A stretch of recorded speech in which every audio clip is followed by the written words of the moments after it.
Hi guys, I think a big problem for number 10 is deciding whether to let Rishi Sunak out to meet the public or trying to keep him as far away from them as possible. The Tory leader doesn't know how to interact with non-millionaires. We've seen it before when he asked a homeless person if they're in business.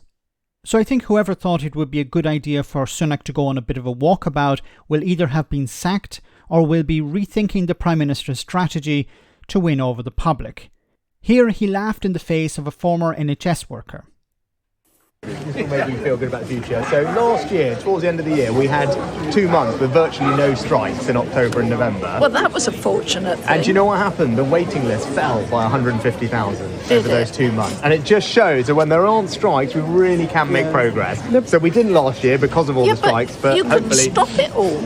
You could make it all go back to how it used to be, where we had, not literally, but where we had... If you had a problem, you could go to the hospital. My daughter spent 7 hours waiting.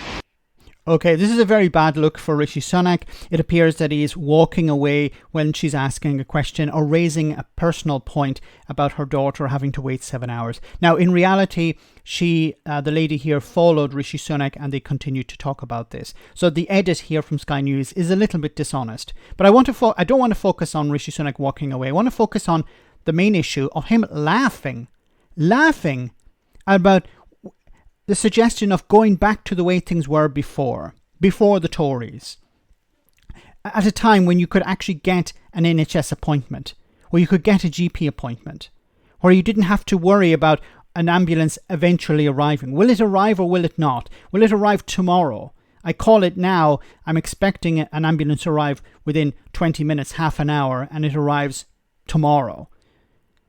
So people want to go back to the way things were before, when the NHS was not run into the ground by the Tories. Now, Rishi Sunak, of course, here trying to blame striking workers for the waiting list increasing.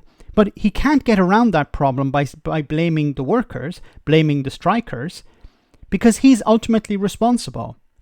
His government can work out a deal with the staff, with the doctors, with junior doctors, nurses, or whatever, and avoid the strike.